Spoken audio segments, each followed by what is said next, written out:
Hello everyone, I am Crawlers and this is another video game highlight that I'd like to make.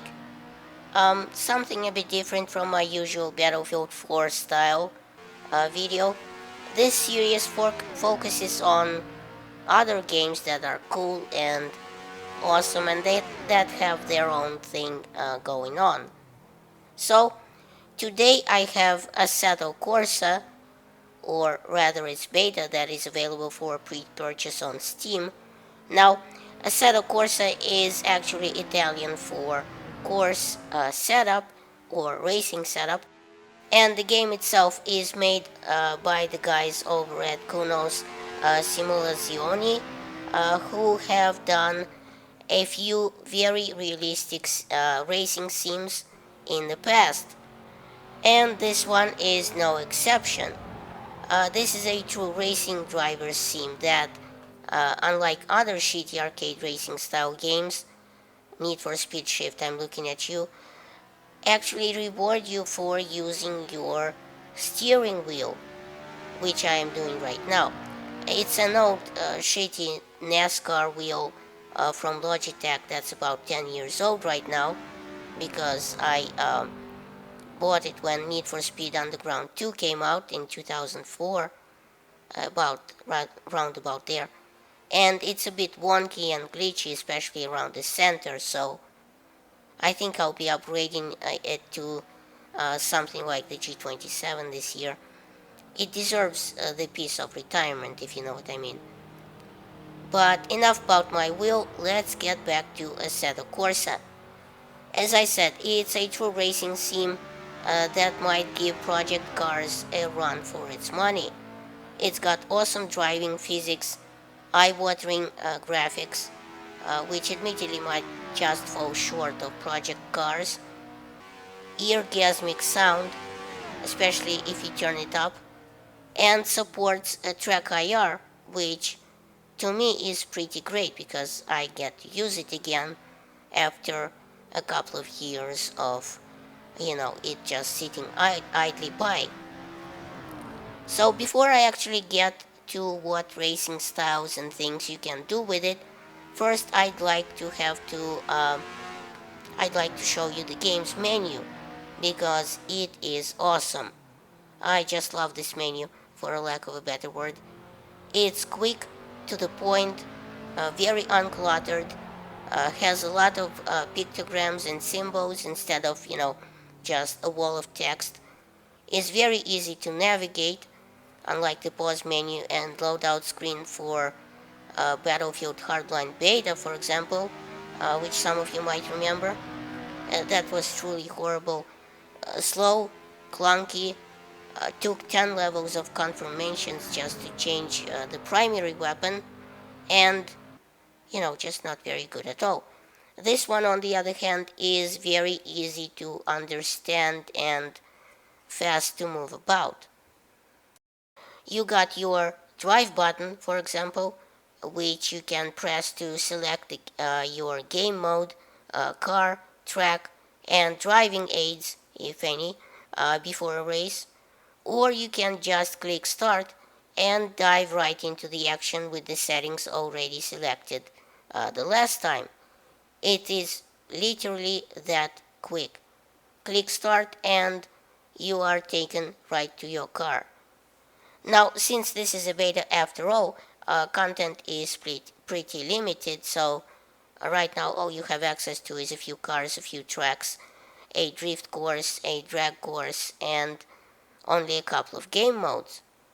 Online should be probably your most fun bumper cart style road rage aggression game mode. Just imagine getting sideways in a team drift event that, next to your body online. And by the way, speaking of pulling off the perfect drift, oh,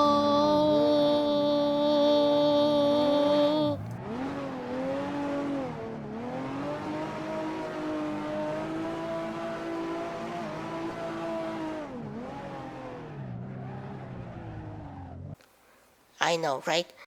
Now, after pressing start, you are taken to your car, which you start driving by pressing the steering wheel again, or you can press the range icon to go into the setup and have lots of fun tuning the hundreds of different settings like tire pressure, camber, toe angle, downforce, gear ratios, and so on. And in case you're wondering, when you press the drive button, will it drive well?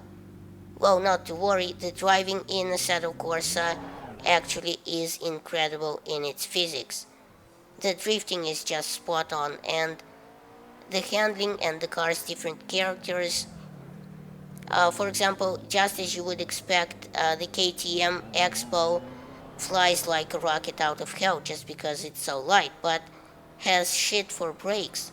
So getting it to stop actually requires you to stand on the brakes for 5 minutes before a turn.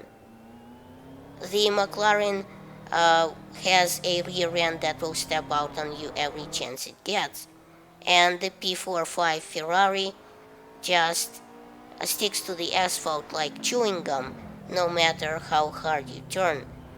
Going through chicanes in it is just a dream. Unlike shitty handling of, say, Need for Speed Shift 2, where the cars just take off and go flying, having no actual connection with the road. In Assetto Corsa, I actually had no problem negotiating sharp corners in a McLaren. But back to the screen of the pause menu, so to speak.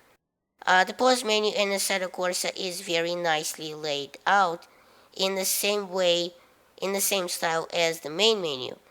Everything is accessible instantly without going through tons of confirmation layers.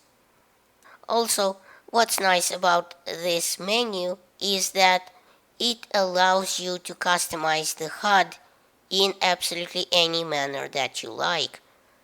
Literally, you have infinite number of combinations of what you can have the HUD look like, because if you mouse over to the right of the screen, you can click onto any of these HUD modules which will appear on your HUD, like RPM meter, minimap, G meter, and so on and so forth. And you can move them about the screen literally anywhere and place them down. So you can have as cluttered or as clean a screen as you'd like. This is an epic HUD idea, and frankly, I don't see why every game out there doesn't have it right now. Even FPS games like Battlefield, which have a cluttered HUD, which admittedly DICE is trying to fix.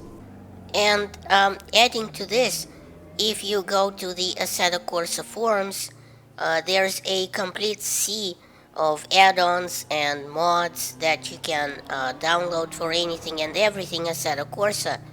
Different HUD setup, INI files, car reskins, car mods, track mods, and this insanity will only get better and more varied after the game actually comes out, obviously. Now, real quickly, I'll go back to the main menu here and mention a couple of other things. Um, for one, you can showcase your car by clicking this button right here. This will take you to an eye-watering showroom where the supercar of your choice will open its doors for you with an almost orgasmic dull click, and you will be able to peek inside or do a walk around and maybe snap a photo for your friends to drool over, maybe even Photoshop a cheesy photo of yourself behind the wheel, something fun. You can also move the lights around and thus change the time of day, and that's to move the dynamic shadows about the car, tilt the camera, and do some other things which look incredibly detailed. Other than that, the menu also gives you access to your saved replays and the standard array of options, as signified by this gear menu button. In it, you have access to the steering wheel options and remapping controls, which you can go through one by one, or select the wizard to take you through the wheel setup as it sees fit. Audio options, video options, that's pretty standard. The thing even has FOV scaling. Holy shit, I mean, not even every FPS game does today. So please check out Assetto Corsa if indeed you are a fan of hardcore racing, or even if you're not, because while it allows you to go as hardcore and as realistic as you can, Assetto Corsa also allows for novices to get into the game by offering all sorts of driving aids like best line, stability control, ABS, and so on. The game even has realistic tire wear and realistic fuel consumption, so you can go as hardcore as it gets. So I will be driving whenever I can, and if you want to get together and drive online, add me on Steam as Crawlers246. Oh, and I almost forgot one of the more important points about the game. The publishers should be credited for this big time because, and I looked it up on their forums, Assetto Corsa game footage videos are allowed to be monetized by third parties, such as me, on YouTube. So, a very big and frankly right move for the developers and publishers here, because if nothing else, it won't anger the community by restricting its videos, and will also create awareness of the game and, for free basically. It's like TV ads by gamers. So, thanks for watching. Please rate and share this video as it helps my channel grow. Check out my other videos at the end of this one. And remember, in Soviet Russia, YouTube subscribes you.